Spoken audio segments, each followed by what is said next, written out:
तर संजय राऊत यांनी आता सध्या काही बोलण्यास नकार दिलेला आहे। मात्र आपण पाहतोय या ठाकरेंच्या विजयी रॅलीला भरघोस असा प्रतिसाद मिळालेला आहे। दादरच्या शिवाजी पार्क परिसरातली संपूर्ण दृश्य तुम्ही पाहताय। या परिसरामध्ये आपण पाहतोय राज ठाकरे, उद्धव ठाकरे, संजय राऊत असे शिवसेना आणि मनसेचे सर्व महत्त्वाचे नेते इथं उपस्थित होते आणि यांच्या एका हाकेला धावून इतक्या मोठ्या प्रमाणात तरुणाई तिथं पोहोचलेली आहे।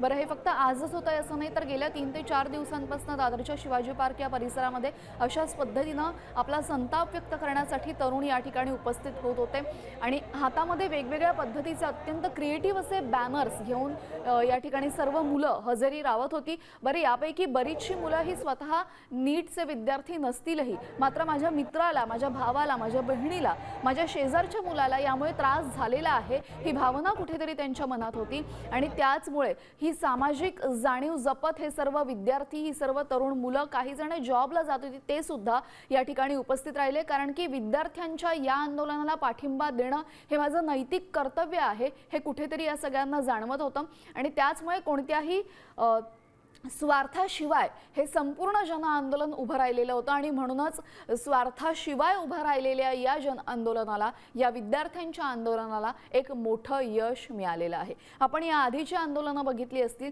तर या आधीच्या सर्व आंदोलनांमध्ये अनेकदा राजकीय नेते त्यामध्ये सहभागी होत असतात, त्यामुळे कुठेतरी एक राजकीय किनार या संपूर्ण आंदोलनाला मिळालेली असते। मात्र हे जर आंदोलन आपण बघितलं तर हे आंदोलन या सर्वांमध्ये पूर्णपणे वेगळं ठरलेलं आहे, कारण की कोणत्याही मोठ्या राजकीय पार्टीशिवाय फक्त लोकवर्गणीतनं आणि या तरुणांच्या उत्स्फूर्त सहभागातनं हे संपूर्ण आंदोलन राबवण्यात आलं आणि याचा एक यशस्वी मोठा टप्पा या आंदोलनानं पार केलेला आहे। आपण पाहिलं ज्यावेळेस जवळपास 2-3 महिन्यांपूर्वी जेव्हा न्यायमूर्तींनी तरुणांविषयी जे विधान केलं तिथून हा संपूर्ण लढा सुरू झालेला होता आणि जेव्हा तरुणांना कॉकरोच असं संबोधण्यात आलं तेव्हा अगदी 2-3 दिवसांमध्ये अमेरिकेमध्ये बसलेल्या अभिजित दिपके याने कॉकरोच जनता पार्टी नावाचं एक हँडल ओपन केलं। बरं, त्या हँडलला तातडीनं मोठ्या संख्येनं उत्स्फूर्त असा सहभाग मिळाला।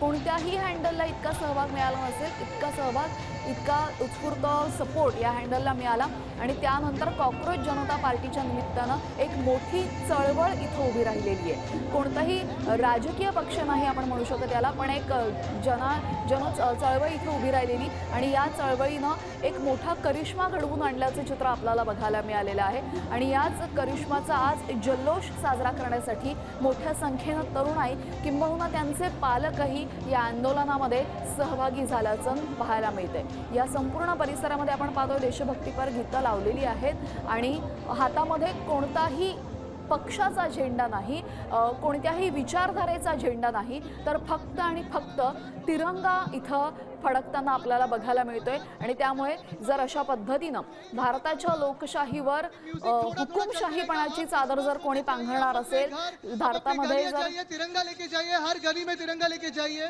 मुंबई पुलिस को कोऑपरेट कीजिए क्योंकि उन्होंने भी बहुत सारा कोऑपरेशन दिया है। एक राउंड जय हिंद का मुंबई पुलिस के लिए। जय हिंद, जय हिंद, जय हिंद, धन्यवाद। जय हिंद, जय महाराष्ट्र, वंदे मातरम। म्युझिक हळूहळू चालू ठेवा, सगळे डिस्पर्स होतील। पोलिसला कोऑपरेट करा, सेलिब्रेट करा, सगळ्यांची काळजी घ्या जसं आज तुम्ही या देशाची काळजी घेतलेली। धन्यवाद।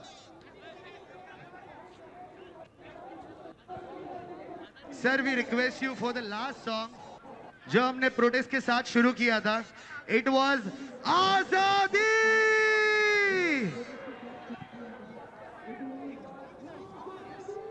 आजादी के सॉन्ग के साथ हम यहाँ पे डिस्पर्स भी होंगे धीरे धीरे।